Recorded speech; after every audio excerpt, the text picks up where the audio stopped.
कृष्णाय वासुदेवाय देवकी नंदनाय च नंद गोप कुमाराय गोविंदाय नमो नमः। कृष्णाय वासुदेवाय हरे परमात्मने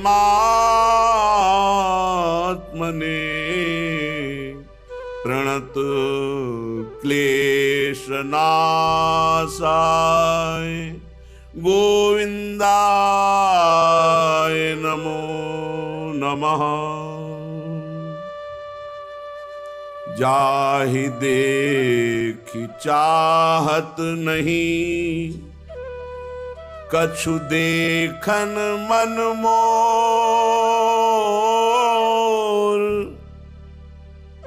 जाहि देखि चाहत नहीं कछु देखन मन मोर।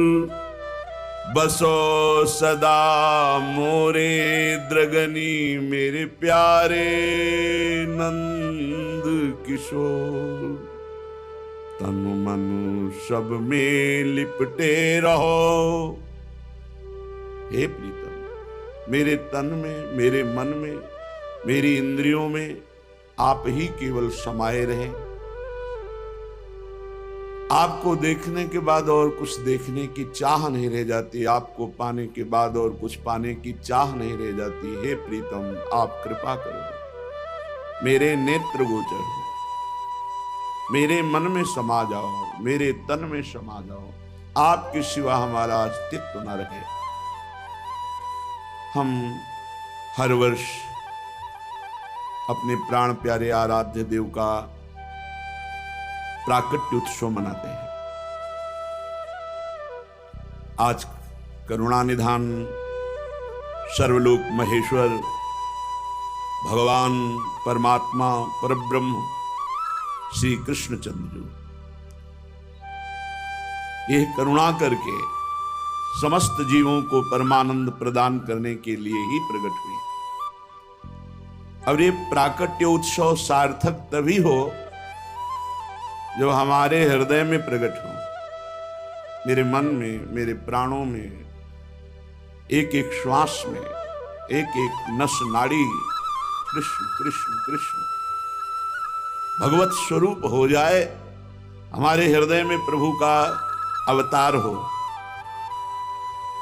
हमारे हृदय में भय प्रगट कृपाला दीन दयाला। तो हमारी जितनी आसुरी प्रवृत्तियां हैं, राक्षसी प्रवृत्तियां हैं, राक्षसी प्रवृत्ति उसे ही कहते हैं स्वसुख वांछा।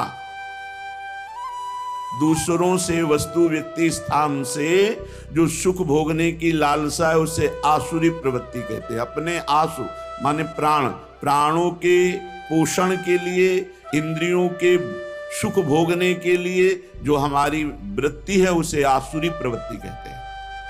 और भगवान का प्रादुर्भाव आसुरी प्रवृत्ति को जड़ मूल से नष्ट कर देता है। हमेशा भगवत चरणारविंद का आश्रय लेकर प्रार्थना करें कि भगवान हमारे हृदय में प्रकट हो और हृदय की समस्त आसुरी वृत्तियों का नाश होकर भगवदाकार वृत्ति हो। यही हमारे जीवन का परम लक्ष्य है। भगवान जो ऐश्वर्यस्य समग्रस्य धर्मस्य यशसः श्रियः ज्ञान वैराग्ययोश्चैव शरणां भग इति रणा। ज्ञान शक्ति बलैश्वर्य वीर तेजांश शेषतः भगवत शब्द वाच्यानि बिना हेर गुणादिभि। भगवान जिनमें 6 भग ऐश्वर्य विराजमान है, समग्र ऐश्वर्य, समग्र धर्म, समग्र यश, समग्र श्री, समस्त ज्ञान और समग्र वैराग्य, उसे भगवान कहते हैं। जिसमें अथाह समुद्र ऐश्वर्य, अथाह समुद्र धर्म, अथाह समुद्र यश, वेद नीति नीति यश गान करते हुए कह रहे हैं। भगवान शेष जी अनंत काल से यश गा रहे हैं पर था नहीं पाए। श्री अगाध लक्ष्मी संपन्न, अगाध ज्ञान, अगाध वैराग्य, वो भगवान है। क्या ज्ञान, शक्ति, बल, ऐश्वर्य, वीर, तेज, ये क्या भगवान किसी असुर के लिए अवतार लें, मारने के लिए? ये तो बात समझ में नहीं आई। भ्रकुटी विलास सृष्टि लय होई, ऐसे भगवान 10, 20, 50, 100, 200 असुरों को मारने के लिए आपको आना पड़े। एक पार्षद हैं सुदर्शन जी, उनको आदेश कर दें तो पलक झपकते पूरे विश्व को भस्म कर दें। भगवान श्री हरि के एक पार्षद हैं सुदर्शन जी, अगर नारायणास्त्र का संधान हो जाए तो संकल्प करते ही पूरी सृष्टि भस्म हो जाए। भगवान के ऐसे दिव्य अस्त्र पार्षद हैं, भगवान अवतरित हो कुछ उत्पात मचाने वाले दैत्यों को नाश करने के लिए, एक गौड़ बात है। अनंत बलशाली भगवान अपने भक्तों को सुख देने के लिए अवतरित होते हैं। महान तप, निरंतर भजन परायण, और वो भाव से युक्त हो गए। जैसे दंडकारण्य के ऋषि श्रुति की ऋचाएं, श्रुतियां, ये सब भगवान को कांत भाव से देखा तो सब गोपियां बनी आके। देवकी वसुदेव जी ने महान तप किया कि संसार का स्वामी भगवान मेरा पुत्र बने। नंद यशोदा जी, ये सब महान तप संपन्न, इनको सुख प्रदान करने के लिए भगवान प्रकट हुए। ये दुराचारियों का विनाश तो बहुत साधारण सी बात है। यम भगवान के हाथ में जो काल दंड है, यम पास है, इतना ही काफी विश्व विनाश के लिए।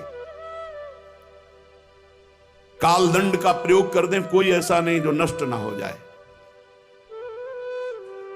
भगवान वरुण जी के पास वरुण पाश, ऐसे दिव्यास्त्र क्षण में नष्ट कर दे पूरी सृष्टि को। भगवान शिव का पाशुपतास्त्र ऐसा है, एक पलक झपकते विश्व का विनाश कर दे। वायुवास्त्र, अग्नेयास्त्र, वरुणास्त्र, ये भगवान को अवतार लेने की जरूरत है। छोटे मोटे छोटे संपूर्ण ब्रह्मांडों सहित भूतल को शेष भगवान अपने फण पर सरसों की दाने की तरह रखे। ऐसे अनंत महिमाशाली भगवान किसी असुर को मारने के लिए केवल प्रकट हो, ये केवल भगवान अपने भक्तों को सुख देने के लिए। जब भक्तों को सताया जाता है, भगवान को असहनीय हो जाता है। जब जब भक्तों को पीड़ा दी गई, भगवान के केवल 1 2 या 24 अवतार नहीं है, लिख नहीं सकते शास्त्रों में इतने अवतार भगवान के। जरूरत पड़ी तो वस्त्रावतार हो गया। कहां 24 अवतारों में लिखा कि त्रिलोचन जी के यहां नौकर बनेंगे? कहां लिखा है भगवान अवतार लेकर माधवदास बाबा की लंगोटी धोएंगे, पीछे पीछे डोले? अनंत अवतार भगवान के, भक्तों के सुख के लिए। जब कोई भक्तों को पीड़ा पहुंचाता है तो श्री भगवान के लिए ऐसा नहीं हो जाता है, और भगवान लीला पूर्वक अवतरित होते हो। हम उनकी लीला गायन करके अपने समस्त पापों का नाश करके भगवत प्राप्ति करते हैं। भगवान की प्राप्ति में समर्थ हैं भगवान की लीलाएं।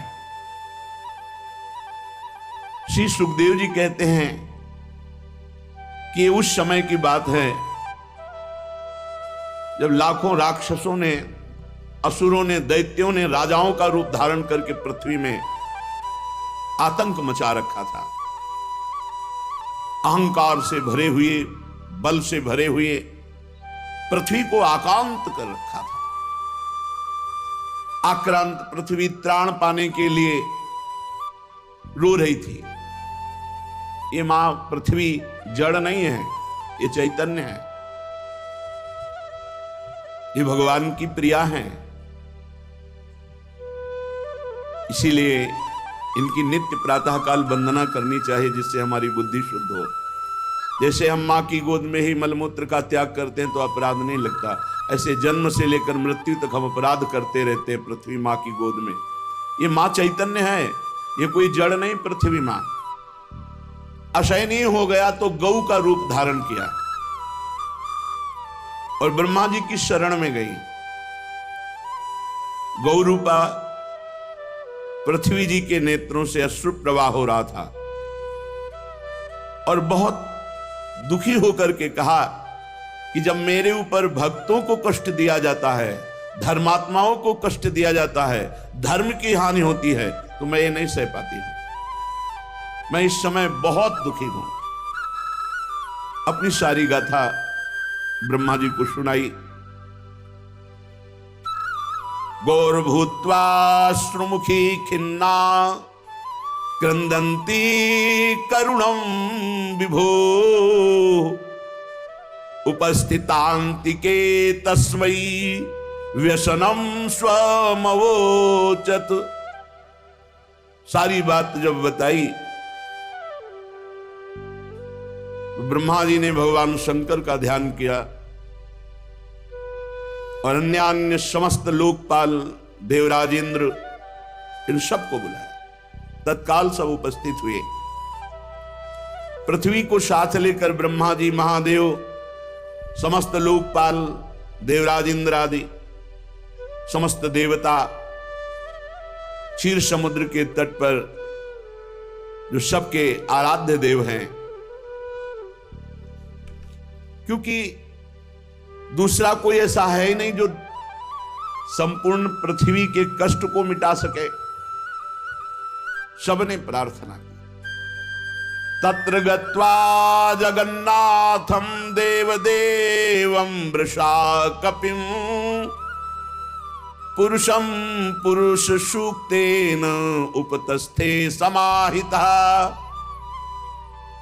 हे देवताओं के भी आराध्य देव, हे समस्त भक्तों की अभिलाषाओं को पूर्ण करने वाले, अपने शरणागतों के क्लेशों का नाश करने वाले प्रभु, आप हमारे स्वामी हो। और समस्त लोकपाल, देवता, ब्रह्मा जी, भगवान शिव, इंद्र आदि पुरुष सूक्त का स्तवन किया।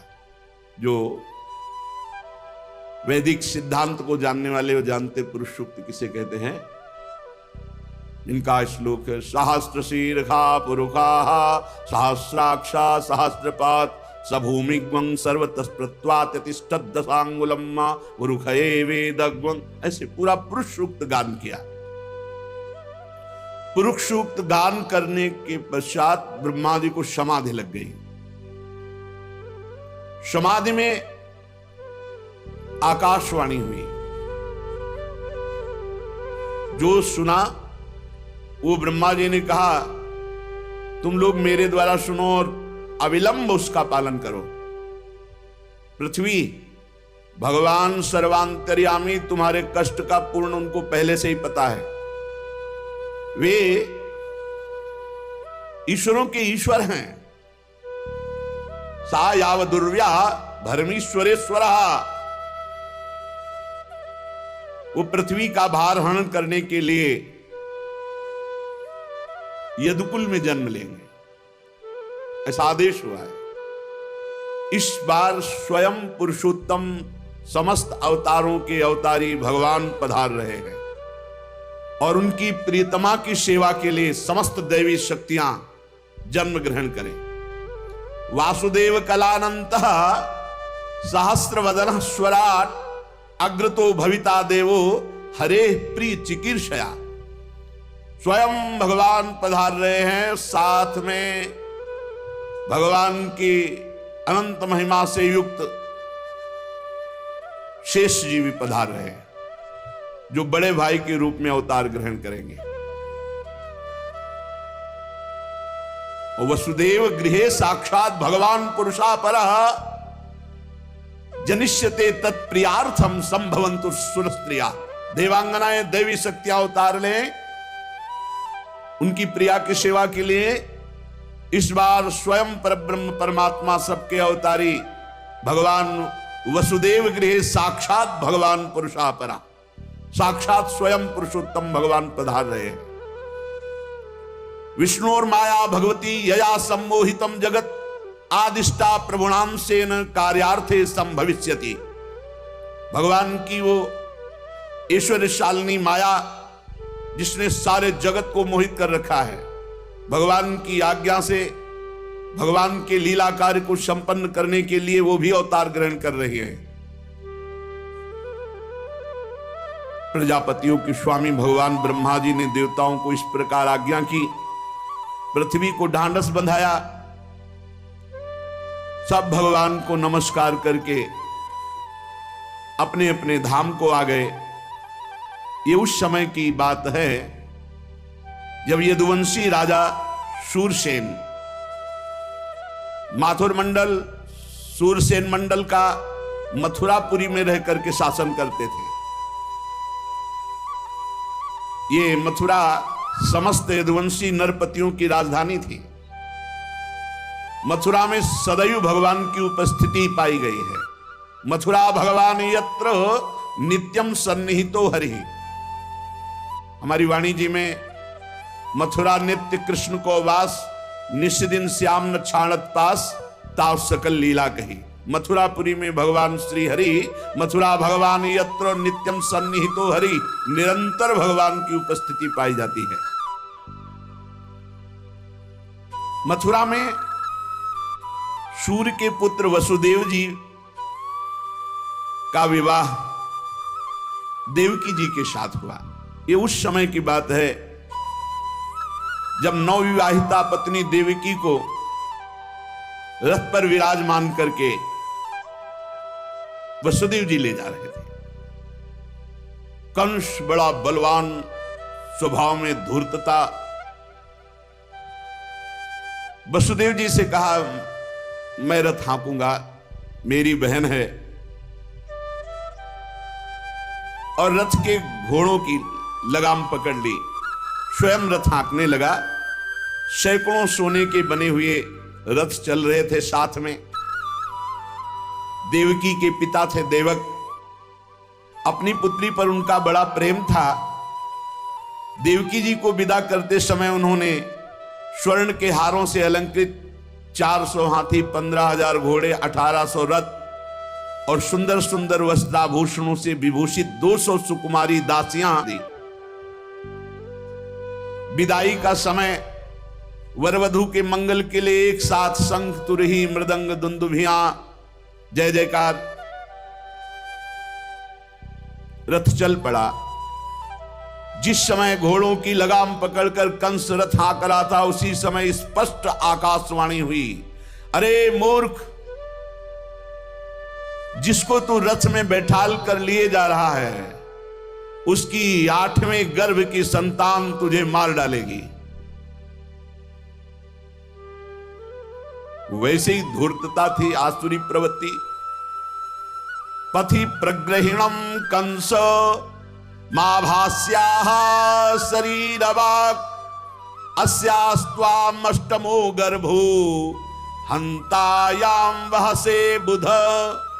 ऐ मूर्ख, जिसे तू बड़े प्यार से रथ में बैठाल कर ले जा रहा है, उसकी 8वीं संतान तुझे मार डालेगी।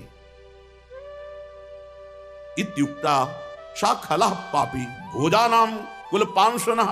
पापी स्वभाव, दुष्टता की सीमा नहीं रही। भोजवंश का कलंक।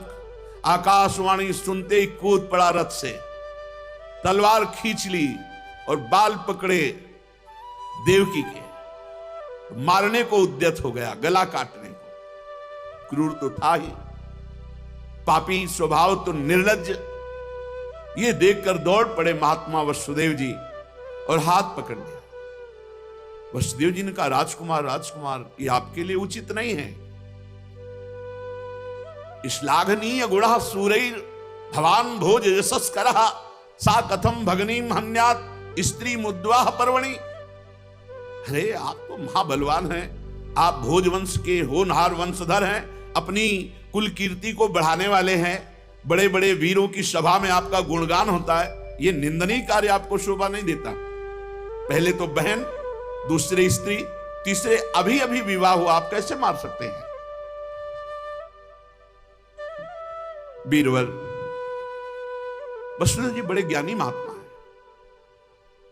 ऐसी स्थिति में साम दाम दंड भेद जैसे भी बचे, प्राणों को बचाना चाहिए। विनय कर रहे हैं, यद्यपि अंदर से बहुत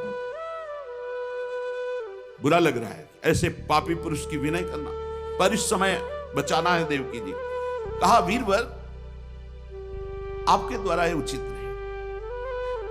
और एक बात हम आपको बता दें, मृत्युर्जन्म वताम वीर देहेन सा जायते अद्यवाब्द सतांते व मृत्युर्वै प्राणिनाम ध्रुवा। आज हो या 100 वर्ष के बाद हो, मृत्यु जन्म लेते ही पीछे पड़ जाती है और उसका नाश निश्चित करती है। जब शरीर का अंत ही हो जाना है तो पाप कर्म क्यों करें? शरीर को छोड़ना ही पड़ेगा, कोई भी हो मरेगा ही, विवश होकर मरना पड़ेगा। महाराज, जैसे चलते समय मनुष्य को अगला पैर जमाने के लिए पीछा उठाना ही पड़ता है, ऐसे जैसे जोंक अगले तिनकों को पकड़कर पीछे को छोड़ती है, ऐसे ही प्रतिक्षण शरीर नाश हो रहा है, अवस्था बदलती चली जा रही, अपने को दिखाई नहीं दे रहा। ऐसे ही एक शरीर को छोड़कर दूसरे शरीर को जाता है। महाराज, जैसे कोई पुरुष जागृत अवस्था में राजा के ऐश्वर्य को देखकर, इंद्रादि के ऐश्वर्य को सुनकर अभिलाषा करने लगता है और चिंतन करते करते उसी कल्पना में खो जाता है, और कभी स्वप्न में अपने को राजा या इंद्र देखता है, अपनी दरिद्रावस्था के शरीर को भूल जाता है। महाराज, फिर जगह तो स्वप्न का जो इंद्र और राजा बना था वो भी झूठा। जागृत में स्थूल शरीर की जो सत्ता है, स्वप्न में वो झूठा, और जब जागृत हुआ तो स्वप्न झूठा लगा। महाराज, ये जीव कर्मकृत कामना और कामनाकृत कर्म के वश होकर बार बार जन्म, बार बार मरण को प्राप्त होता है।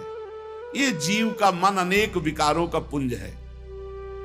शरीर के अंत समय में पूरे जीवन जो किया जाता है वही छा जाता है और वही अगला जन्म बनता है, वही प्रारब्ध कर्म बन करके फिर भोगना पड़ता है। महाराज, ये शरीर मैं हूं ऐसा मान करके बड़े बड़े पाप करते हैं लोग, फिर उनको जन्म, फिर मरण, ये दुख भोगना पड़ता है। इसलिए महाराज, अपना कल्याण चाहने वाले को किसी से द्रोह नहीं करना चाहिए, किसी को सताना नहीं चाहिए। जीव कर्म के अधीन है, वही होगा जो होना है। जो यहां मनमानी आचरण करेगा तो यहां भयभीत रहेगा, मारा जाएगा और दुर्गति प्राप्त करेगा नरक में, फिर नारकी योनियों की प्राप्ति होगी। कंस, तुम महावीर हो, तुम्हें शोभा नहीं देता। छोटी बहन है, अभी बच्ची है, अभी ब्याह हुआ है, तुम्हारी कन्या के समान है, अभी मंगल चिन्ह नहीं मिटे शरीर से, अभी देखो ना कैसे ब्याह के सब, और आप उसका वध करना चाहते हैं, बिल्कुल उचित नहीं। वसुदेव जी प्रशंसादि साम नीति भय आदि भेद नीति, कंस को बहुत समझाया, पर वो क्रूर तो राक्षसों का अनुयायी हो रहा था, उसने बाल नहीं छोड़ा। वसुदेव जी ने देखा अब किसी भी तरह मृत्यु को टालना चाहिए। बुद्धिमान पुरुष जहां तक बने बल और बुद्धि का प्रयोग करके किसी भी तरह से पहले मृत्यु को टालना चाहिए। प्रयत्न करने पर असफल रहे तो कोई दोष नहीं, पर प्रयत्न करना चाहिए। किसी की भी अगर ऐसा दिखाई दे रहा है तो हम उसकी जान बचावें, हमारी मनुष्यता का पहला धर्म है। इसलिए इस मृत्यु रूप कंस को पुत्र दे देने की प्रतिज्ञा करूं और मैं देवकी को बचा लूं। यदि मेरे लड़के होंगे तब ये कंस स्वयं पता नहीं मर जाएगा, बचेगा कि नहीं बचेगा, क्या होगा, संभव उल्टा हो। आकाशवाणी ने कहा मेरा लड़का मारा तो मारेगा, पक्का मारेगा। विधाता के विधान को कोई टाल थोड़ी सकता है। इसलिए इस समय मुझे देवकी को बचाना चाहिए। अपनी बुद्धि के अनुसार ऐसा निश्चय करके हाथ जोड़कर कहा, महाराज आप बड़े वीर हैं, बड़े पराक्रमी हैं बड़े प्रशंसनीय हैं। यद्यपि वसुदेव जी के हृदय में बिल्कुल पीड़ा हो रही थी कि ऐसे नीच की प्रशंसा नहीं करनी चाहिए, ये बड़ा क्रूर निर्लज्ज है और मुझे इसकी प्रशंसा करनी पड़ रही बनावटी शब्दों से। क्योंकि शाम नीति कहती है किसी के प्राण बचाना है तो उस समय दाम नीति, धन दे करके, भय दिखाकर, भेद दिखाकर किसी तरह प्राणों की रक्षा करनी चाहिए।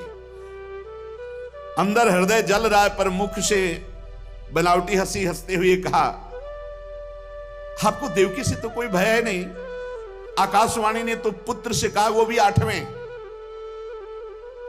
सो मैं प्रतिज्ञा करता हूं, 8वां क्या, हर पुत्र लाके आपको दे दूंगा।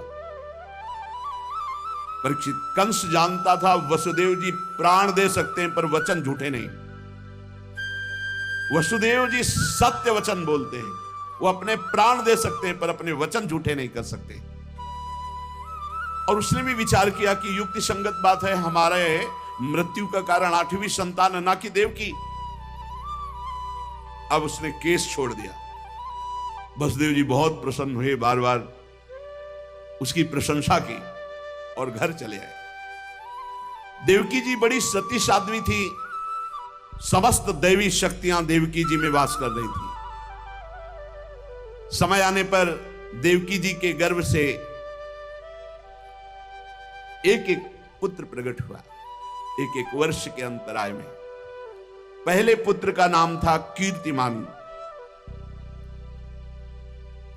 एक एक कदम पे बड़ा कष्ट हो रहा था कंस की तरफ ले जाते हुए कीर्तिमान पुत्र को, क्योंकि पता था जाते ही मार देगा।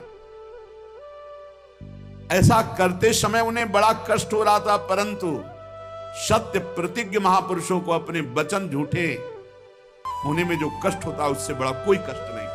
इसलिए अपने वचनों की रक्षा के लिए सत्य संध पुरुष बड़े से बड़ा कष्ट सह लेता है। जाकर कंस के सामने कीर्तिमान को, ये प्रथम पुत्र, और शांत। कंस ने देखा कि पुत्र की जीवन और मृत्यु में समान भाव वसुदेव जी का, ये तो सत्य में पूर्ण निष्ठावान है। बहुत प्रसन्न हुआ और हंसकर बोला, वसुदेव जी ये नन्हे नन्हे सुकुमार है, क्या मुझे मारेंगे। आकाशवाणी ने तो कहा था देवकी के 8वें गर्भ से जो संतान उत्पन्न होगी वही मेरी मृत्यु का कारण होगी।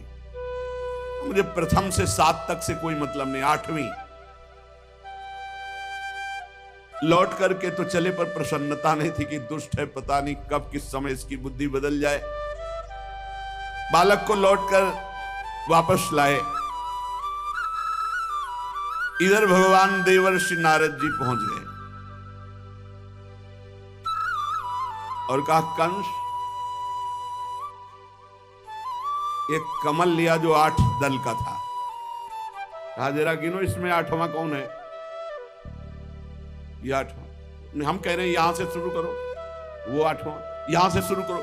हर दल से गिनवाया तो हर 8वां हुआ। बोले देवताओं के चक्र को तुम नहीं जान सकते, कौन सा 8वां है। और सुनो, ये ब्रज में जो नंदगोप हैं और ये जो वसुदेव देव की वृष्णिवंशी हैं, ये कोई साधारण नहीं, ये सब दैवी शक्तियां हैं, सब बड़े बड़े देवता हैं। तुम्हारी सेवा में जो है ये सब देवता छुप करके हैं। और बतलाया कि दैत्यों के कारण पृथ्वी का भार बढ़ गया है और तुम्हारे वध की और सब दैत्यों के वध की पूरी तैयारी चल रही है। अच्छा, अब देख लेना तुम्हें जैसा समझ में आए, हम तो जा रहे हैं। आग लगा दी। क्यों? क्योंकि ये पापी दया करेगा तो भगवान के अवतार में विलंब हो जाएगा। ये जब और पाप करेगा तो भगवान बहुत शीघ्र अवतरित होंगे। कंस को निश्चय हो गया कि अरे तो सब मेरे मारने का विधान बनाया जा रहा है। कमल में हर पंखुड़ी 8वीं थी, तो पता नहीं कौन सा पुत्र 8वां हो। मेरे मारने वाला तो भगवान ही होगा, दूसरा तो कोई होगा नहीं। और वो किस में आ जाए, किस रूप में, पहले में कि दूसरे में कि तीसरे में। वसुदेव देवकी के लिए आदेश किया, तत्काल हथकड़ी बेड़ियों से जकड़ करके इनको कैद खाने में डाल दिया जाए और बहुत ही कठोर पहरा लगा दिया जाए। और जो पुत्र कीर्तिमान था मंगवाया, तुरंत उसे मार डाला उसे। वर्ष वर्ष में जो संतान होती मारता गया। उसे हर बार शंका बनी रहती, पता नहीं वो भगवान किन बालक के रूप में प्रकट हो जाए। परीक्षित, पृथ्वी में यह बात प्रायः देखी जाती है कि अपने प्राणों का ही पोषण करने वाले जो लोभी लोग होते हैं, वो चाहे राजा हो चाहे कोई भी हो, वो अपने स्वार्थ की पूर्ति के लिए माता पिता भाई बंधु किसी की भी हत्या कर सकते हैं। माता की, पिता की, भाई की, बंधु की, मित्रों की, इष्ट की, किसी की भी। ऐसे स्वार्थी पुरुषों से कभी मित्रता नहीं रखनी चाहिए, निहानि ही होती है। और कंस को पूर्व जन्म की स्मृति थी कि वो महान बलशाली भयंकर कालनेमी राक्षस असुर था, और उसमें भी भगवान ने, विष्णु भगवान ने मारा था कालनेमी को। अब वो समझ गया कि भगवान ही अवतार ले रहे हैं मेरे मारने के लिए, तो उसने यदुवंशियों से घोर विरोध ठान लिया। बड़ा बलवान था, रौंद दिया। यदु भोज अंधक वंश के अधिनायक अपने पिता को बंदी बनाकर कैद खाने में डाल लिया, और सूरसेन का स्वयं राजा बन बैठा। कंस बड़ा बलशाली था, उसके बल से प्रभावित होकर जरासंध ने संबंध अपनी पुत्रियों का ब्याह कर दिया। अब तो और बल, फिर प्रलंबासुर, बकासुर, चाणूर, तृणावर्त, अघासुर, मुष्टिकासुर, अरिष्टासुर, द्विविद, पूतना, केसी, धेनुकासुर, बाणासुर, भौमासुर, ये सब मित्र हो गए कंस के। अब तो एक छत्र भूमंडल पर शासन, यदुवंशियों को जहां कोई दिखाई दे उनको नष्ट कर देना। छुप करके कुरु, पांचाल, कैकेय, साल, विदर्भ, निषद, विदेह, कौशल आदि देशों में भाग गए यदुवंशी, और अपने को छुपाकर भेष बदलकर वहां रहने लगे कंस के भय से। कुछ लोग जो बड़े प्रवीण थे वो कंस के आगे हाथ जोड़ करके उनके सेवक बन करके उनके मन के अनुसार चलने लगे। जब कंस ने एक एक करके देवकी जी के 6 बालक मार डाले, तब देवकी के 7वें गर्भ में भगवान के अंश स्वरूप अनंत महिमा, अनंत बलशाली भगवान शेष जी पधारे देवकी जी के गर्भ में। रामावतार में थोड़ी दिक्कत महसूस हुई लक्ष्मण जी को। जहां कुछ बात आती प्रभु के विरुद्ध तो सह नहीं पाते, और जहां उठने की कोशिश करते वही केवल इतनी बात कह दी विदेहराज जनक ने कि अब अगर हम ऐसा जानते कि पृथ्वी में कोई ऐसा वीर ही पैदा नहीं हुआ जो अजगरों को उठा लेता, तो मैं प्रतिज्ञा ही नहीं करता।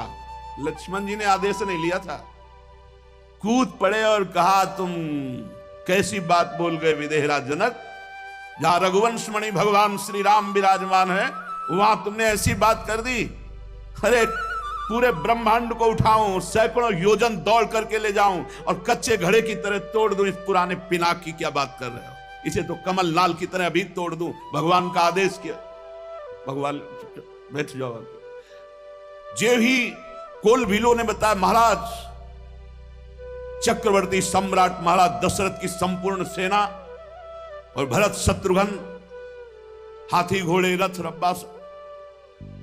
लक्ष्मण जी, अभी राम जी कुछ बोल ही नहीं पाए, लक्ष्मण जी उठे और बोले मिलने आना था तो ऐसे वैभव से थोड़ी मिला जाता, इसका मतलब कुछ और सोचा, तो गलत सोच लिया भरत जी ने। तत्काल प्रत्यंचा खींच ली और कहा आज मैं दिखाऊंगा कि भगवान के दासत्व में कितनी बल है। भगवान से हमको चुप चुप शांत हो जाओ, तुम क्या समझते हो अयोध्या का राज्य भरत के मन में लोभ पैदा कर सकता है, कहीं चीर समुद्र में खटाई फाड़ सकती है क्या?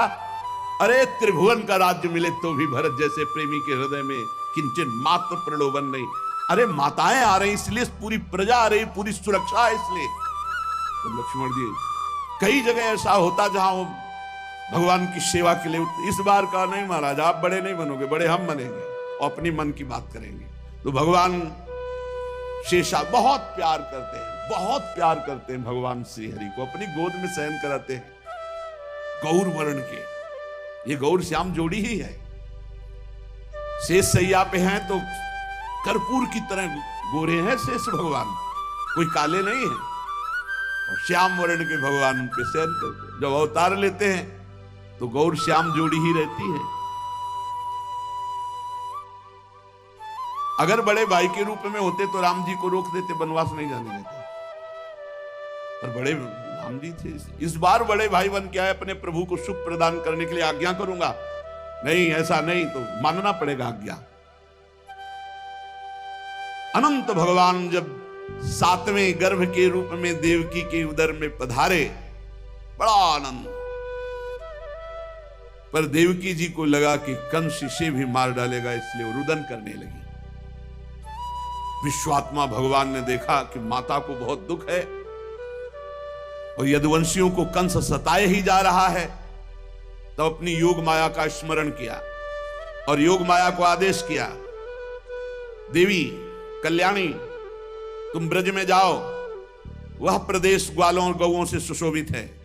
वहां नंद बाबा के गोकुल में वसुदेव जी की पत्नी रोहिणी गुप्त रूप से निवास कर रही, उनकी और भी पत्नियां कंस के डर से गुप्त स्थानों में रह रही। इस समय मेरा महान अंश, जिसे अनंत शेष जी कहते हैं, देवकी के उदर में गर्भ रूप से विराजमान है।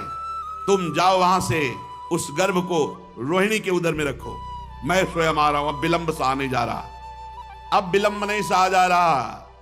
7वां जो गर्भ है वो रोहिणी के गर्भ में, और मैं अब स्वयं आ रहा हूं। अब मैं समस्त ज्ञान बल आदि अंशों के साथ देवकी का पुत्र बनूंगा, और नंद बाबा की पत्नी यशोदा के गर्भ से तुम प्रकट हो। योग माया को आदेश किया, तुम समस्त कामनाओं को पूर्ण करने में समर्थ और वरदान देने में समर्थ होगी। मनुष्य तुम्हें अपनी समस्त अभिलाषाओं की पूर्ण करने वाली जानकर धूप दीप नैवेद्य अन्य प्रकार की सामग्रियों से तुम्हारी पूजा करेंगी। पृथ्वी में तुम्हारे नाम होंगे, दुर्गा, भद्रकाली, विजया, वैष्णवी, कुमुदा, चंडिका, कृष्णा, माधवी, कन्या, माया, नारायणी, ईशानी, शारदा, अंबिका, इन बहुत नामों से तुम पुकारी जाओगी। कुमुदा, चंडिका, कृष्णा, माधवी, कन्यकेति च, माया, नारायणी, ईशानी, शारदेत्यंबिकेति च। और देवकी के गर्भ में से खींचे जाने के कारण शेष जी को संकर्षण नाम से पुकारा जाएगा। लोक रंजन करने के कारण राम, और बलवानों में महान बलशाली होने के कारण बलराम कहे जाएंगे, बलभद्र कहे जाएंगे। जब भगवान ने इस प्रकार आदेश किया, जो आज्ञा, ऐसा भगवान की शक्ति योग माया भगवान की आज्ञा सिरोधार्य करके भगवान की परिक्रमा की, और जैसा भगवान ने कहा था वैसा ही किया। जब योग माया ने देवकी का गर्भ ले जाकर रोहिणी के उदर में रख दिया, तब समस्त द्वारपाल और सब जगह खबर पहुंच गई, गर्भ नष्ट हो गया देवकी। किसी को आंतरिक पता तो है नहीं, नगरवासी बहुत कि बेचारी के 6 तो मार डाले गए और 7वां गर्भ नष्ट हो गया। हाय कितना कष्ट देवकी को है। भगवान अपि विश्वात्मा भक्तानाम अभयंकरः। यद्यपि भगवान विश्वात्मा है, सर्वत्र है, पर भक्तों को अभय करने के लिए भगवान प्रकट हुए। भक्तानाम अभयंकरः। भगवान को कहीं आना जाना थोड़ी, वो तो विश्वात्मा है। सब जगह कोई कण ऐसा नहीं जो वो ही ना बने हो। वसुदेव जी के मन में अपनी समस्त सामर्थ्य और कलाओं के साथ प्रकट हो गए। वसुदेव जी का तेज सूर्य के समान प्रकाशित, लोगों की आंखें चौंधिया जाती वसुदेव जी को देखने में। बल वाणी प्रभाव से कोई वसुदेव जी को दबा नहीं सकता था। देवकी जी ने उस अंश को धारण किया। भगवान सारे जगत के निवास स्थान हैं। सा देवकी सर्व जगन निवास, निवास भूता नितराम नरेजे, भोजेन्द्र गेहे सिखे वरुद्धा, सरस्वती ज्ञान खले यथा सती। देवकी जी भगवान का निवास स्थान बन गई। वैसे सारे जगत के निवास स्थान भगवान है। परंतु जैसे घड़े में दीपक बंद कर दिया जाए तो प्रकाश नहीं होता, जैसे ज्ञान खल की श्रेष्ठ विद्या का प्रकाश नहीं होता, ऐसे कारागार में देवकी की शोभा भी बंद थी, हथकड़ी बेड़ियों से जकड़े हुए। देखो हम भक्ति करते हैं, थोड़ी सी भी कष्ट वृत्ति आती है और भगवान पर हमारी बोले श्रद्धा डगमगा रही। अरे देखो स्वयं इतने महान तप की परब्रह्म परमात्मा पुत्र बनने पर कैसी परिस्थिति है, हथकड़ी बेड़ी से जकड़े हुए हर पुत्र मारा गया, घोर राक्षसी स्वभाव का, कड़ा पहरा, कहीं कोई मिल नहीं सकता, कहीं कोई सुविधा नहीं। जे ही कंस को सूचना कि अब की बार तेजस्वी गर्भ है, बहुत तेज है देवकी के चेहरे पर, शीघ्र से शीघ्र मुझे क्या करना चाहिए। कंस घबरा गया। 8वां गर्भ। अब भगवान जिनके गर्भ में, उनका चिंतन करने से ही बुद्धि पवित्र हो जाएगी। ये देखो, जब ब्याह के समय मारने के लिए उद्यत हो गया था, अब तो 8वां गर्भ है, तो उसका देवकी को मारना तो ठीक नहीं होगा। मैं वीर पुरुष हूं, स्त्री को मारना कलंक है। ठीक निर्णय निकल रहा है बुद्धि से। क्यों? क्योंकि अब जिस देवकी का चिंतन कर रहे हैं, उनके गर्भ में ज्ञान समुद्र भगवान विराजमान है। मैं अपने पराक्रम को कलंकित नहीं करूंगा, देवकी को नहीं मारूंगा। एक तो ये मेरी बहन है, फिर स्त्री है, और फिर तीसरी गर्भवती। जो स्त्री को या गर्भवती को, तो उसकी आयु, कीर्ति, लक्ष्मी, बुद्धि सब भ्रष्ट हो जाती, सब नष्ट हो जाती। वो जीवित मुर्दे के समान हो जाता है जो स्त्री के साथ क्रूरता का व्यवहार करता है। उसे मृत्यु के बाद नरक के लोग भी उसे घृणा की दृष्टि से देखते हैं। वो देहाभिमानियों के घोर भोग जहां बड़े कष्टमय होते हैं, उन नरकों को जाता है। यद्यपि कंस ऐसी बुद्धि वाला नहीं था, पर आज वो इस क्रूरता से निवृत्त हो गया। जो विवाह के मंगल चिन्हों को धारण करने वाली देवकी जी का गला काटने को उद्यत था, आज विचारवान इसीलिए है क्योंकि जिन देवकी का चिंतन कर रहा है, वो देवकी जी के गर्भ में सर्वलोक महेश्वर भगवान विराजमान है, जो कर तुम अकर तुम अन्यथा कर तुम है। अब कंस बड़ा व्याकुल रहने लगा। पहरेदारों का कड़ा शासन, रात दिन, किसी का आना नहीं, किसी का जाना नहीं, कोई व्यवस्था नहीं, रात दिन कड़ा पहरा। और कंस रात दिन उठते बैठते चलते फिरते, बस यही कि कान में आवाज आने वाली है कि जन्म हो गया। जहां पड़ती लगता भगवान आ गए। कोई आता, महाराज एकदम कांप जाता, मानो सूचना ही देने वाले, एकदम भयभीत होकर भगवान के चिन्ह। बड़े भाग्यशाली हैं जिनका भय से ही सही भगवान में चित्त जुड़ा है। आसीनः संविसंस्तिष्ठन् भुञ्जानः पर्यटन् महीम् चिन्तयानो हृषीकेश मपश्यत् तन्मयम् जगत। कितनी ऊंची स्थिति कंस की हो गई। आसीनः बैठा है, खाता पीता सोता जागता चलता फिरता, हर समय श्री हरि, कुछ खड़कता श्री हरि। बोले चिंतयानो हृषीकेश मपश्यत् तन्मयम् जगत। ऐसा गाढ़ चिंतन भगवान का क्यों, जिधर देखता भगवान नहीं नजर आते। अब जो ही भगवान शंकर ब्रह्मादि बड़े बड़े लोकपालों ने देखा ईश्वर कोटि के कि भगवान पधारे देवकी जी के गर्भ में, तो सब कंस के कैद खाने में आए। नारद आदि और भी बड़े ब्रह्म ऋषि सब भगवान की स्तुति कर रहे हैं। देवकी जी की तरफ नमस्कार मुद्रा में, और सब भगवान की स्तुति कर रहे हैं। सत्यव्रतम सत्य परम त्रिसत्यम सत्यस्य योनिम निहितम च सत्ये सत्यस्य सत्यमृत सत्य नेत्रम सत्यात्मकम त्वाम शरणम प्रपन्नाः। प्रभु आप सत्य संकल्प हैं, सत्य ही आपकी प्राप्ति का श्रेष्ठ साधन है। सृष्टि के पूर्व और प्रलय के पश्चात संसार की स्थिति के समय इन असत्य अवस्थाओं में भी आप सत्य हैं। हे प्रभु आप सत्य हैं, आपकी प्राप्ति का श्रेष्ठ साधन सत्य है, और रचना पालन और संहार, इन असत्य स्थितियों में भी आप सत्य हैं। पृथ्वी, जल, तेज, वायु, आकाश, ये 5 दृश्यमान सत्यों के आप ही कारण हैं। आप ही अंतर्यामी रूप से विराजमान हैं। आप इस दृश्यमान जगत के परमार्थ स्वरूप हैं। आप ही मधुरवाणी समदर्शन के प्रवर्तक हैं। भगवान, हम तो बस इतना समझते हैं कि आप सत्य स्वरूप हैं। हम सब आपकी शरण में हैं। कुछ बिरले लोग ही हैं जो आपके इस सत्य स्वरूप में अपना चित्त एकाग्रता पूर्वक लगा पाते हैं। प्रभु, जो आपका चिंतन करते हैं उनके लिए संसार समुद्र कैसा है?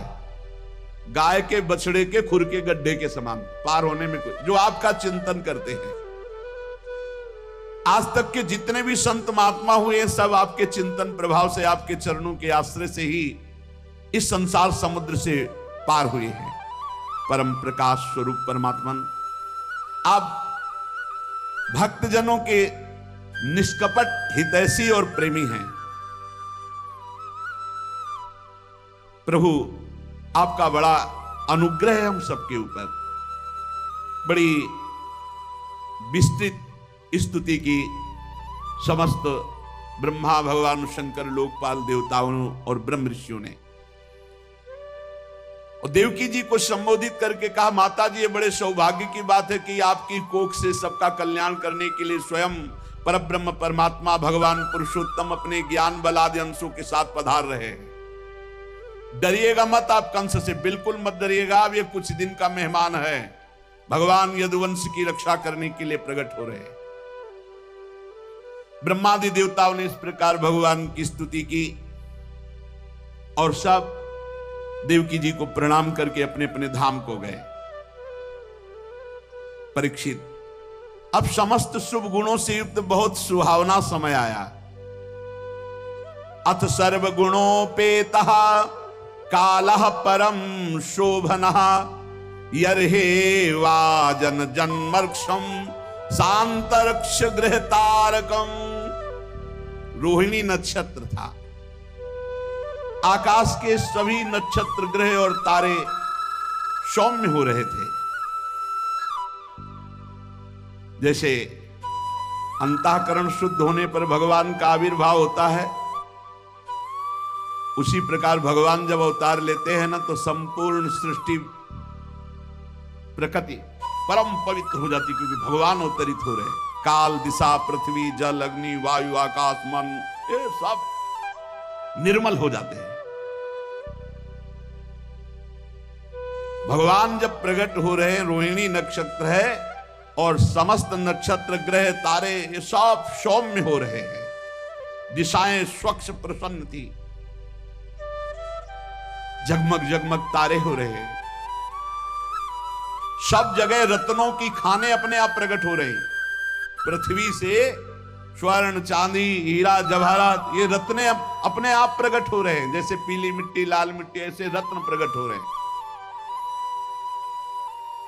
हीरे आदि की खाने मंगलमय प्रकाश करती हुई नीचे से प्रकट हो रही। नदियां एकदम जल निर्मल। रात्रि के समय भी सरोवर कमल खिल गए। वन में वृक्षों की पंक्तियां रंग बिरंगी पुष्पों के गुच्छों से लद गई। पक्षी चहकने लगे, भौरे गुंजार करने लगे। वो वायु सुख स्पर्शा पुण्य गंधवा शुचि अग्निस्त द्विजाति नाम शांतस्तत्र समिंधति। उस समय परम पवित्र शीतल मंद सुगंध वायु लोगों को सुख दान करती हुई बह रही। जो ब्रह्म ऋषियों के अग्निहोत्र की अग्नियां कंस के अत्याचार से बुझ गई थी, वो अपने आप प्रज्वलित हो गई। संत पुरुष पहले ही चाहते थे कि असुरों की बढ़ती ना होने पाए। पता नहीं क्या हो रहा है, सबका मन आनंदित हो रहा है, सब प्रसन्न हो रहे, क्योंकि भगवान का आविर्भाव हो रहा है। उसी समय देवताओं की दुंदुभियां अपने आप बज उठी। किन्नर गंधर्व मधुर स्वर में गान करने लगे। सिद्ध चारण भगवान के मंगलमय गुणों की स्तुति करने लगे। विद्याधरियां अप्सराएं नृत्य करने लगे। बड़े बड़े देवता ऋषि मुनि आनंद में भरकर कंस के कारागार के ऊपर पुष्पों की वर्षा कर रहे हैं। अब तो काले काले मेघ आकर मंडराने लगे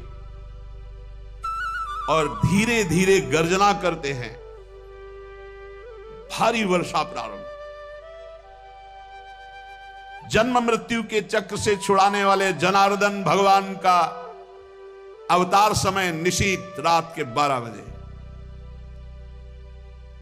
निशीथे तम उद्भूते जायमाने जनार्दले। भगवान स्थूल सूक्ष्म कारण तीनों से परे तुरीय, और जिसको साक्षात दर्शन दे देते हर समय तुरीय अवस्था में रहता है। निशीत रात के 12 बजे भगवान प्रकट हो गए। चारों ओर बादलों ने, अभी जो तारे चमक रहे थे, सौम्य थे, शांत थे, अब अंधकार छा गया। ये भगवान के प्रकट होने का समय हुआ, ऐसे मेघ छा गए, घोर अंधकारमयी रात्रि, गर्जना हो रही, वर्षा हो रही। उसी समय सबके हृदय में विराजमान भगवान देवरूपिणी देवकी के सामने प्रकट हुए। मानो पूर्व दिशा में 16 कलाओं से पूर्ण चंद्रमा का प्रादुर्भाव हो गया। भगवान श्री कृष्ण चंद्र जो चंद्रवंश में प्रकट हो रहे 16 कलाओं से। वसुदेव जी ने देखा, क्या देखा?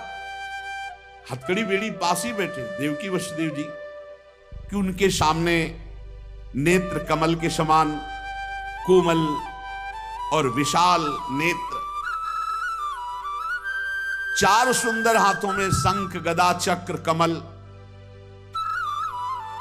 बक्षा स्थल पर श्रीवत्स का चिन्ह, तमद्भुतम बालकमंबुजे क्षणम, चतुर्भुजम शंख गदायुधायुधम, श्रीवत्स लक्ष्मम गलशोभिकौस्तुभम, पीतांबरम सांद्र पयोद सौभगम।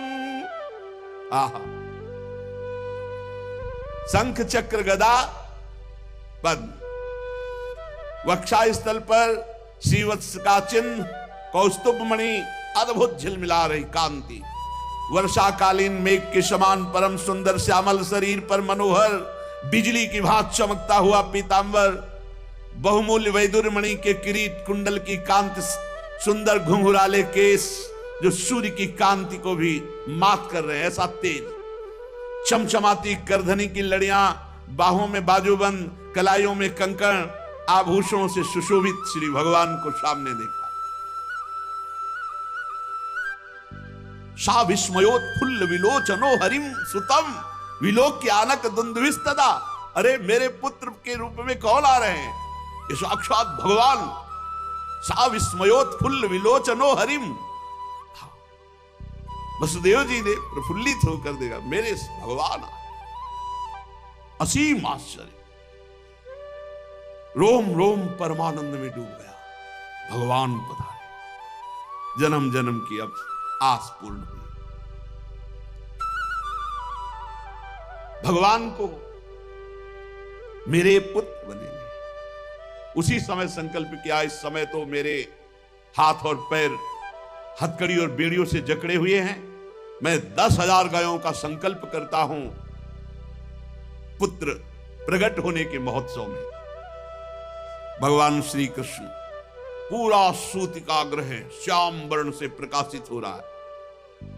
वसुदेव जी ने अब निर्भय होकर के, अरे स्वयं परमात्मा पुत्र बनने आए हैं, अपनी बुद्धि स्थिर की और भगवान के चरणों में सिर झुका करके स्तुति करने लगे। वसुदेव जी ने कहा, विदितोऽसि भवान साक्षात् पुरुषः प्रकृते परः, केवलानुभवानंद स्वरूपः सर्वबुद्धिदृक्, स एव स्वप्रकृतेदं सृष्ट्वाग्रे त्रिगुणात्मकं, तदनु त्वं प्रविष्टः प्रविष्ट इव भाव्यसे। समझ गया प्रभु, समझ गया। आप प्रकृति से अतीत साक्षात परमात्मा हैं। आपका स्वरूप केवल अनुभव और केवल आनंद है। आप समस्त बुद्धियों के एकमात्र साक्षी हैं।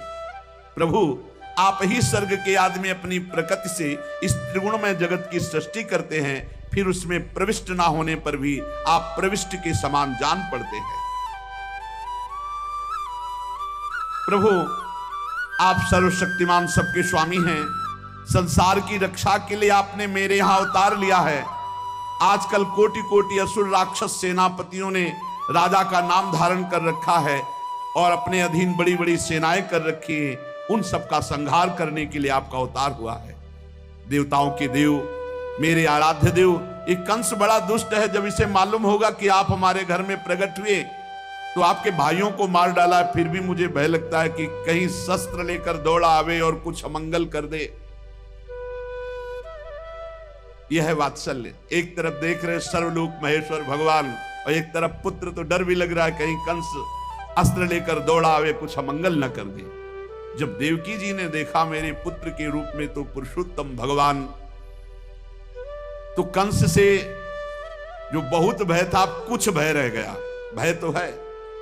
और बड़े पवित्र भाव से मुस्कुराती हुई कहा, प्रभु, जैसा वेदों में आपका स्वरूप सुना वो अव्यक्त सबका कारण बताया गया, ब्रह्म बताया गया, ज्योतिष स्वरूप बताया गया, लेकिन आप ही हैं अनिर्वचनीय, निष्क्रिय, विशुद्ध सत्ता के रूप में। और वो आज आप मेरे सामने प्रकट हो गए। जिस समय ब्रह्मा की पूरी आयु 2 परार्ध समाप्त हो जाती है तो काल शक्ति के प्रभाव से सारे लोक नष्ट हो जाते हैं। पंच महाभूत अहंकार में अहंकार, महातत्व में महातत्व, प्रकृति में प्रकृति एकमात्र आप में लीन हो जाती है। आप ही शेष बचते हैं, इसलिए आपका नाम शेष है। प्रभु, आप भक्त भय आ रही है। हम लोगों को इस दुष्ट कंस से बहुत ही भय लग रहा है। आप हमारी रक्षा कीजिए।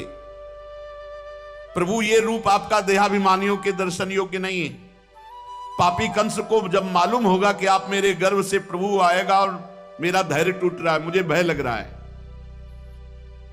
विश्वात्मन, आप पहले भगवत स्वरूप अंतर ध्यान कीजिए और आप बाल रूप हुए, क्योंकि आप बाल रूप का सुख देने के लिए ही तो आए हैं। श्री भगवान ने कहा, देवी, स्वयंभू मनवंतर में जब तुम्हारा पहला जन्म हुआ था उस समय तुम्हारा नाम था प्रश्नी और ये वसुदेव श्रुतपा नाम के प्रजापति थे। तुम दोनों के हृदय में बड़े ही शुद्ध भाव थे। जब ब्रह्मा जी ने तुम दोनों को संतान उत्पन्न करने की आज्ञा दी तब तुम लोगों ने इंद्रियों का दमन करके उत्कृष्ट तपस्या की। तुम दोनों ने वर्षा, वायु, घाम, शीत, उष्ण आदि काल के विभिन्न गुणों को सहन किया और प्राणायाम के द्वारा अपने मन के मल को धो डाला। तुम दोनों ने सूखे पत्ते खाकर फिर हवा पीकर केवल तपस्या की। अभीष्ट वर प्राप्त करने की इच्छा से मेरी आराधना की। कितना कठिन तप! मुझ में चित्त लगाकर ऐसा परम दुष्कर घोर तप करते हुए देवताओं के 12,000 वर्ष व्यतीत हो गए। सूखे पत्ते और फिर उन्हें भी छोड़ दिया, हवा, वायु, केवल 12,000 वर्ष देवताओं के। पुण्यमयी देवी, उस समय मैं तुम दोनों पर प्रसन्न हुआ, क्योंकि तुम दोनों तपस्या, श्रद्धा, प्रेममयी भक्ति से अपने हृदय में नित्य निरंतर मेरी भावना की थी।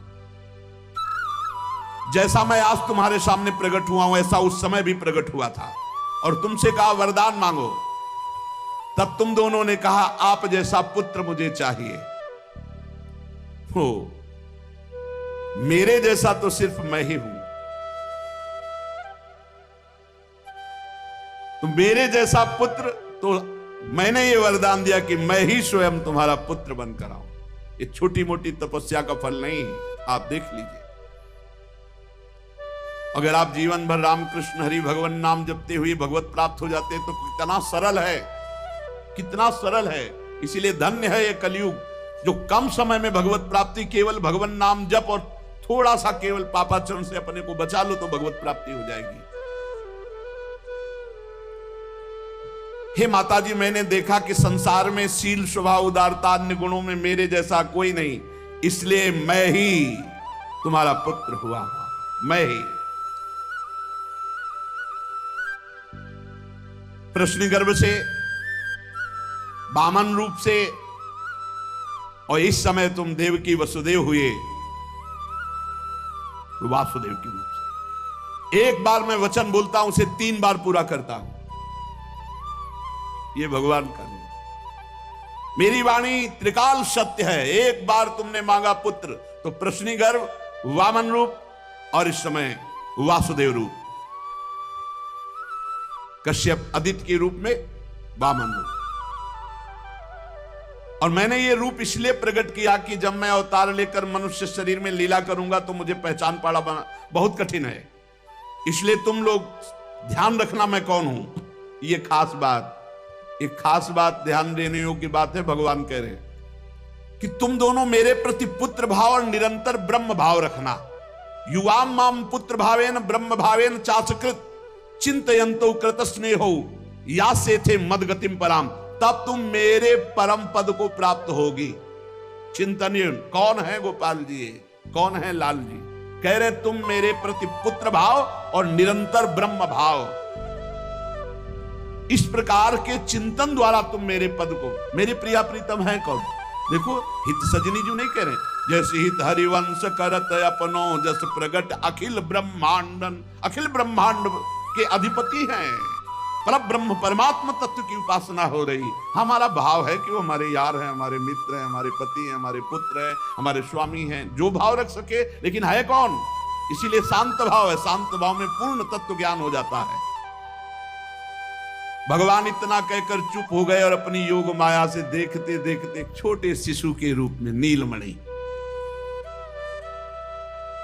वसुदेव जी ने देखा भगवान तो बाल रूप हो गया। अब तो और डर लगा, कहीं कंस को पता चल गया और तलवार लिए हुए आवे, कुछ अमंगल करे। बहुत घबरा गए और भगवान ने कहा कि मुझे गोकुल पहुंचाओ, नंद बाबा के यहां सुधा मैया के पार्श्व में सुला के आओ। मुझे तुम्हें डर लग रहा है, मैं मारूंगा इसे, पर अभी मुझे पहुंचाओ वहां। भगवान की आज्ञा का पालन करने के लिए जो ही चेष्टा की, ध्यान दीजिए, भगवान की आज्ञा का पालन करने के लिए जो ही चेष्टा की तो अपने आप हथकड़ी बेड़ियां कट गई। माया की हथकड़ी बेड़ियां कट जाएंगी जो ही भगवान की आज्ञा का पालन कर। और बड़े बड़े दरवाजे कोई एक दो नहीं थे, कई दरवाजे थे कंस के कारागार के। फटाफट सब ताले टूट गए, दरवाजे खुल गए। अद्भुत चमत्कार। और जितने पहरेदार घोर राक्षसी स्वभाव के, जिंदा खा जाए ऐसे पहरेदार थे, सब मूर्छित घोर निद्रा में। अब हथकड़ी बेड़ी कट गई, लाला को लेकर के चले। उस समय घोर बादल छाए हुए, अंधेरा, कुछ दिखाई नहीं दे रहा। कितना कष्ट में जीवन भक्त। अब सोचो, अभी अभी तो प्रकट हुए हैं और अभी अभी त्याग करने जा रहे हैं, अभी अभी त्याग करने। इधर समस्त द्वारपाल सब सोए हुए हैं, वसुदेव जी भगवान को लेकर। वर्षा हो रही, पीछे पीछे गुप्त रूप से शेष भगवान फण धारण के, मेरे प्रभु को बूंदे ना लगे। जब वो लीला कर रहे, वसुदेव जी को पता नहीं कि पीछे शेष भगवान फण धारण किए। वो तो बस चिंतन में चले जा रहे हैं, कैसे वहां जाएंगे, कोई जान ना जाए कोई। और वहां पहले ही योग माया ने पूरी व्यवस्था करी, पूरा का पूरा परिकर सब बेहोश है नींद में, किसी को सुध नहीं है। केवल यशोदा मैया को प्रारंभ में इतना था, कुछ हुआ और बेहोश हो गए। क्या हुआ ये निर्णय नहीं हुआ। पूर्ववासियों की समस्त इंद्रिय वृत्तियों की चेतना हर ली, सब अचेत हो गए। इतनी मोटी जंजीरें लगी हुई थी, ताले लगे हुए थे, जेल के साथ टूट गए। भगवान श्री कृष्ण को गोद में लिए हुए जैसे जैसे आगे बढ़ते, सब दरवाजे अपने आप खुलते चले थे और पहरेदार सब सो रहे। बादल नजदीक आकर मानो बरस रहे हो, ऐसे लटक लटक के बादल। शेष भगवान अपने फणों से जल को रोकते हुए हजार फण पीछे पीछे चल रहे। यमुना जी ने देखा कि प्रभु पधार रहे, तो पहला चरणामृत तो हमारे अधिकार बनता है।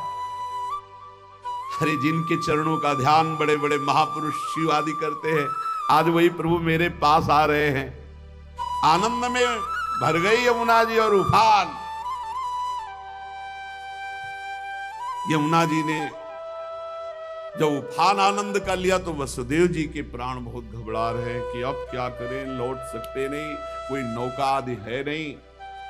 चलो प्रभु ने आज्ञा करी है तो वही देखेंगे।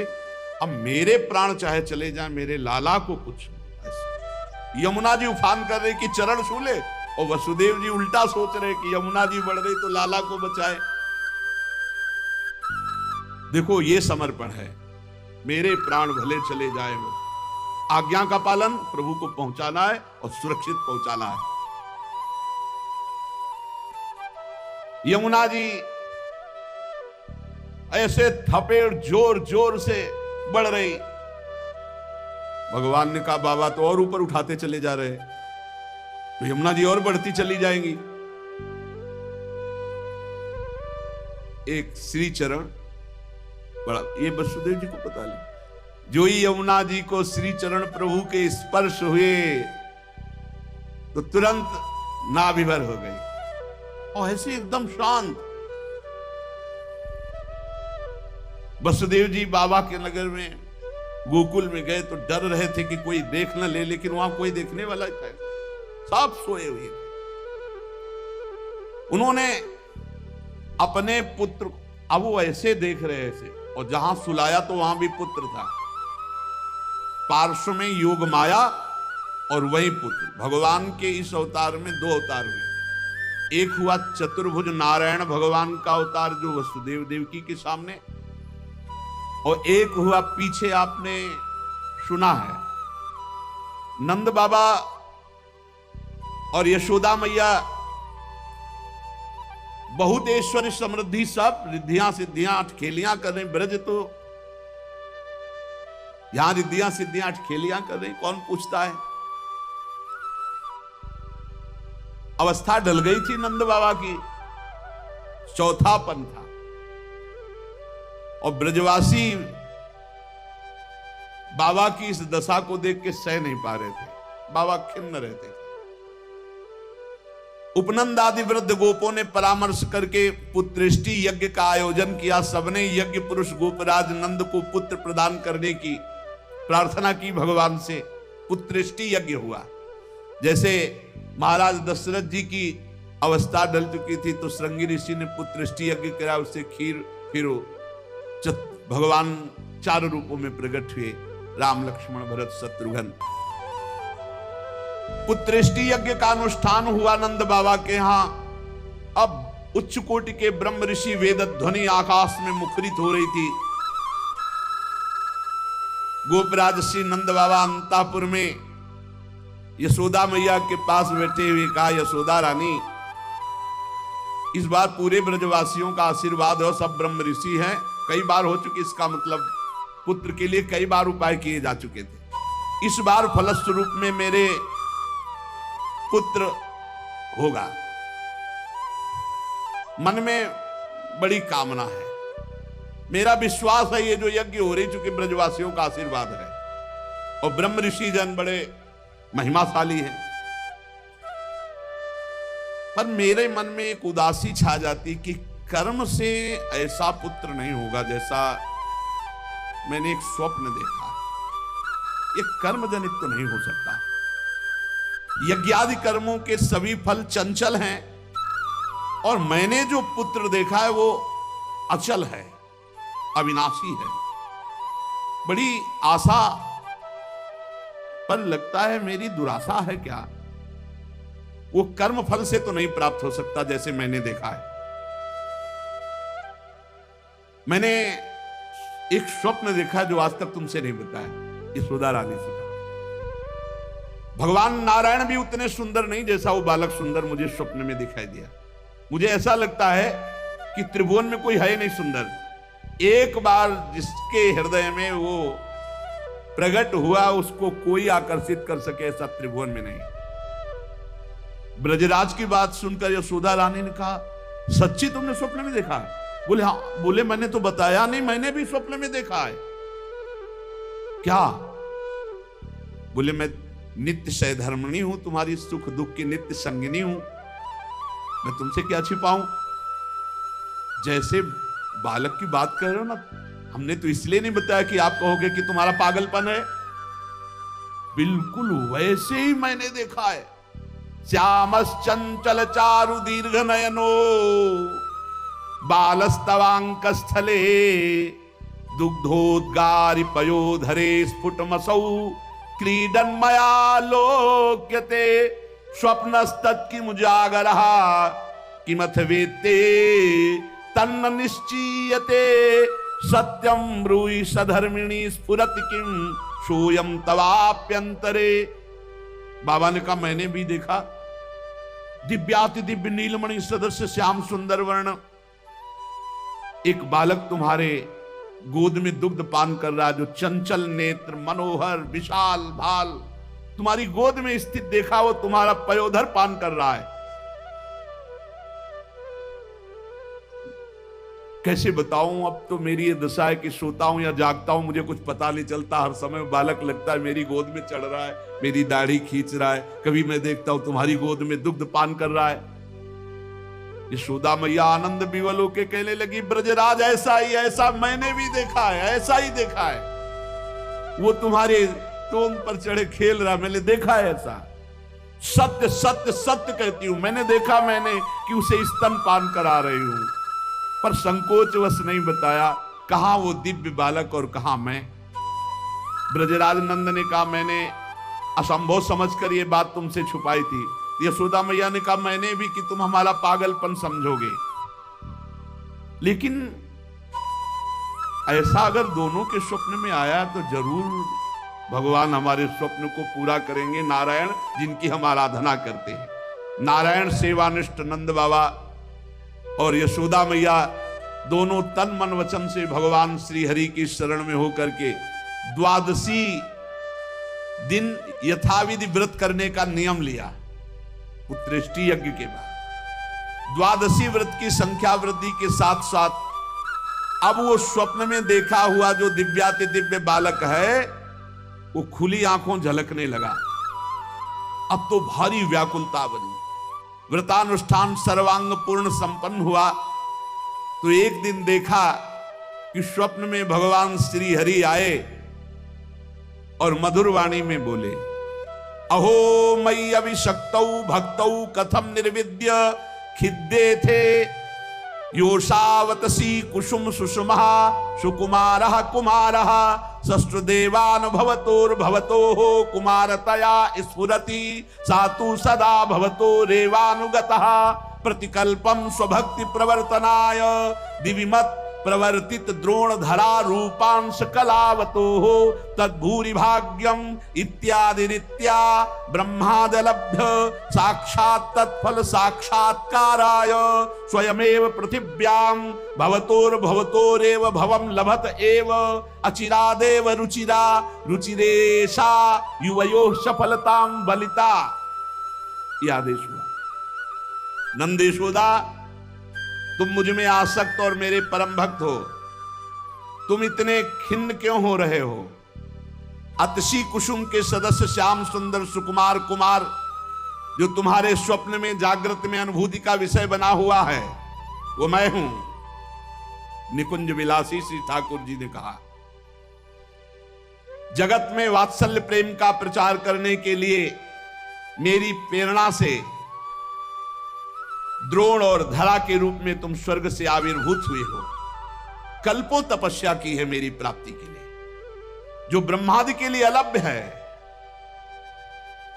सौभाग्य है कि वो तुम्हें प्राप्त हो रहा है।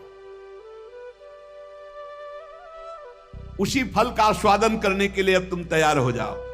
चिंता मत करो गोपराज, मैं प्रकट होने वाला हूं।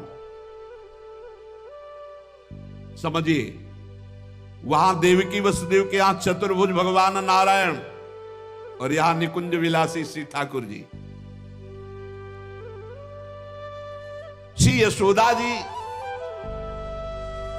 बहुत आनंदित रहने लगी। तो एक दिन समस्त ब्रजवासियों ने देखा कि एक अर्धवृद्धा तपस्विनी स्नातक ब्राह्मण बालक को लिए गोपराज नंद की सभा में पधारी। इतनी तपस्विनी तेजस्विनी सब ब्रजवासी खड़े हो गए और आसन देकर प्रणाम करके पूछा, देवी आप कौन हो? आज तक तो आपको देखा नहीं, आपको देखने पे लगता है साक्षात भगवान की योग माया शक्ति हो। ये बालक कौन है? नारद मुनि जैसा दिखाई देता है। आप परम हम ब्रजवासियों का कल्याण करने के लिए पधारी हो। गोपराज के सभासदों की बात सुनकर तपस्विनी ने मुस्कुराकर कहा, मेरा नाम पौर्णमासी है, मैं महान तपस्विनी और दैवज्ञा हूं, तीनों काल का मुझे ज्ञान है। और ये जो बालक है, तुमने कहा नारद जी जैसा, इसका नाम मधुमंगल है। ये बालक स्नातक है, इसका दर्शन करके नारद जी का स्मरण होना उचित ही है। ये संपूर्ण वृत्ति नारद जी वाली ही रखता है। तपस्विनी की बात सुनकर गोपराज सभा के सदस्यों ने हाथ जोड़कर पूछा, देवी हम आपकी सेवा करने योग्य बिल्कुल ही नहीं है, इस पर भी आपने हम लोगों पर महती कृपा की। मेरी कुछ समझ में नहीं आ रहा कि आप यहां क्यों पधारी। तो उन्होंने कहा, तुम लोगों को पता नहीं, एक अनिर्वचनीय महासौभाग्य उपस्थित होने वाला है, इसलिए मैं यहां आई हूं। सबके पूछने पर पौर्णमासी ने बताया, तुम लोगों के प्राणाधिक प्रीतम गोपराज नंद के यहां एक पुत्र होने वाला है, जो अखिल जगत को आनंद सिंधु में निमग्न कर देने वाला होगा। पौर्णमासी की बात सुनकर सभी परमानंद में उल्लसित पुलकित गदगद वाणी से कहने लगे, देवी आपके शुभागमन से हमारा ये ब्रज जो है महान तीर्थ हो गया। आपके लिए कृष्णांति के यमुना जी के समीप हम एक पर्णशाला कुटी बना देते हैं। ये बात जब पौर्णमासी जी ने सुना तो उन्होंने कहा, ठीक ठीक, कृष्णांति के अर्थात कृष्ण के समीप, ठीक तुम्हारी बात निकल गई। जो बालक होगा उसका नाम कृष्ण होगा। तस्मिन् जातवदि निर्दानवता पृथिव्याम भविष्यति तदीय गुणे सदानवता सगुणता विद्यादि प्रबंधे तत्संबंधे तो निर्गुणता सकिंचनता विषय संपत्तौ तद भक्तौ तो निष्किंचनता इत्यादिकम विरुद्धाय मानमपि सर्वैरनुरुद्धम करिष्यते। नंद नंदन के रूप में स्वयं प्रभु पधार रहे। पौर्णमासी देवी कालिंदी तट के समीप पर्णशाला में भगवान के दर्शन की अभिलाषा से निवास करने लगी। पौर्णमासी देवी देवर्षि नारद जी की शिष्या और श्री कृष्ण के आगे जो गुरु बनेंगे संदीपनी जी, उनकी माता हैं। संदीपनी मुनि की माता हैं ये पौर्णमासी देवी। ये महान शक्तिमती थी और श्री कृष्ण की मधुर लीला को सब प्रकार से जानती थी। भगवान की लीला का आनंद बढ़ाने के लिए मस्खरे मनसुखा के रूप में वो मधुमंगल। तो भगवान का जो ऐश्वर्य में अवतार हुआ वो जेल में, और जो माधुर्य में अवतार हुआ ये नंद बाबा के यहां। तो जो ऐश्वर्य में अवतार वापस गया, तो आप देखिएगा अक्रूर जी के साथ अक्रूर जी ने देखा जल में डुबकी लगाकर शेष सैया पर चतुर्भुज नारायण सेन, और हमारे द्विभुज मुरली मनोहर वृंदावनम परित्यज्य पादमेकम न गच्छति, वो कभी यहां से नहीं गए।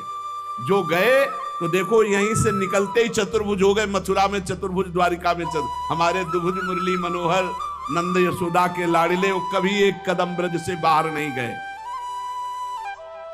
तो वहां योग माया के द्वारा नंद बाबा को यह पता ही नहीं चला कि अपने लाला में लाला का समर्पण किया, और पार्श्व में देखा, कन्या उठाया और आ गए। जे ही आए तो जैसे जैसे दरवाजे में प्रवेश करते जाते वैसे वैसे जंजीर ताला सब फिट, और जे ही वहां गए और देवकी जी की गोद में उस कन्या को तेवी हथकड़ी बेड़ी जकड़ गई। योग माया के आते ही दरवाजे बंद, हथकड़ी बेड़ी जकड़ गई और पहरेदार जग गए, और कन्या जोर जोर से रोने लगी। जो साक्षात भगवती है। पहरेदार भागते हुए गए, कंस से कहा, महाराज 8वीं संतान उत्पन्न हुई। अब तो कंस के होश नहीं, वो तो जैसे पागल हो चुका, बाल बिखरे हुए, कई जगह गिरा, दौड़ता हुआ आया, दरवाजे खोले गए। बड़ी घबराहट है, बाल बिखरे हुए, बड़ा भयानक रूप कंस का। जग गए और पैर पकड़ा और कन्या को हाथ जोड़ रही देवकी जी ने कहा, भैया मारो मत, आकाशवाणी हुई थी कि पुत्र होगा, ये तो कन्या है, स्त्री जाति है, अभी बच्चा है, आप क्यों मार रहे हो? भैया तुम तो बड़े कृपालु हो, और देखो हमारे कई बच्चे मार डाले तुमने, अब एक कन्या बची, इसे तो दे दो, मैं तुम्हारी छोटी बहन हूं, बहुत दीन हूं, बड़ा प्रार्थना की, लेकिन वो देवकी जी रोती रही, पैर पकड़ करके कन्या को एक चट्टान पर मार। और ये कन्या कोई साधारण कन्या तो थी नहीं, आद्या शक्ति महाभगवती।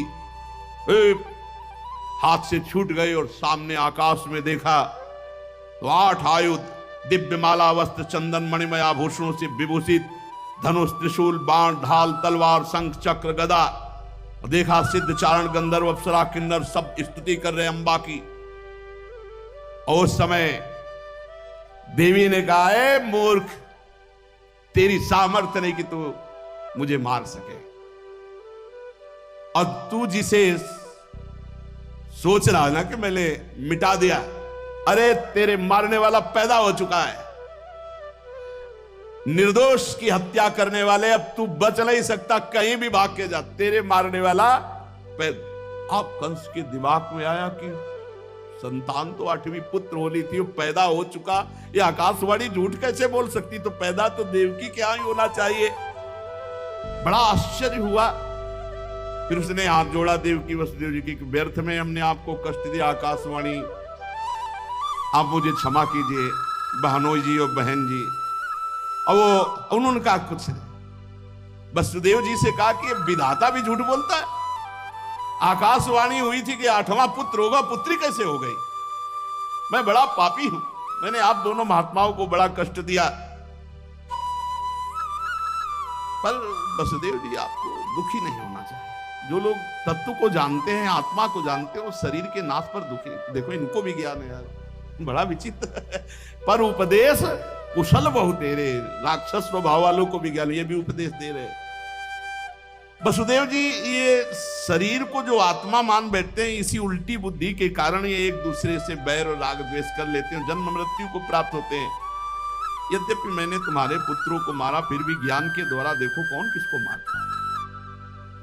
बड़ा सुंदर ज्ञान दे, अभी बताएंगे ठाकुर जी आके तुम्हें कौन किसको मारता है लौट के। ये जो अपने स्वरूप को भूले हुए हैं लोग, इसीलिए मैं मरने वाला हूं, मैं मारता हूं, ऐसा मैं दुख भोग रहा हूं, ये मेरे को दुख देने वाले घोर अज्ञान की बात। कोई किसी को मारता नहीं, कोई किसी को दुख नहीं, जीव अविनाशी है, शरीराभिमान के कारण ऐसा। फिर भी मैं क्षमा चाहता हूं आपसे। वसुदेव जी के चरण प्रकार देवकी जी ने कहा, भैया भैया बस पैर छूने की जरूरत नहीं है, आप खुशी रहो। यह आपने बताया नहीं कि अज्ञान के कारण ही, शरीराभिमान के कारण ऐसा होता है, अपने और पराये का भेद। बस बस आपका इसमें कोई दोष नहीं है। जब वसुदेव और देवकी जी ने इस प्रकार, तो कंस वहां से अनुमति लेके चला गया और बुलाया पूरे परिकर को और कहा, योग माया ने जो कहा है वो झूठा नहीं हो सकता। 8वीं संतान पैदा हो चुकी है मारने वाली, तो ये लड़की नहीं हो सकती, ये पुत्री नहीं हो सकती, कुछ है, प्लानिंग करो। वो कह रहे पैदा हो चुका तो ब्रजय में होगा। कंस के मंत्री जितने थे वो कंस से भी ज्यादा बुरे स्वभाव वाले थे। उन्होंने कहा, महाराज आज्ञा करो, ब्रज 84 कोस में आज से लेकर 10 दिन तक जितने भी बालक हुए सब मार डालेंगे हम लोग। बड़ा प्रसन्न हुआ इसका प्लान कि सबका नाश, और भगवान पहुंच चुके हैं यहां से ईश्वर स्वरूप, और यहां से ब्रज के लाड़िले ठाकुर कभी बाहर नहीं गए, पक्का मानना। कभी ये जितने संत जन ऐसे थोड़ी जी रहे हैं, पूरी भावना में नहीं जी रहे भाई। छिन छिन बिहरत संग, छिन छिन निरखत प्रेम भरी, छिन जस कहा तभंग। अब जब मैया के नेत्र खुलेंगे, लाला को देखेंगे तो उत्सव मनाएंगे, वो कल अपने लोग फिर उत्सव मनाएंगे। श्री राधा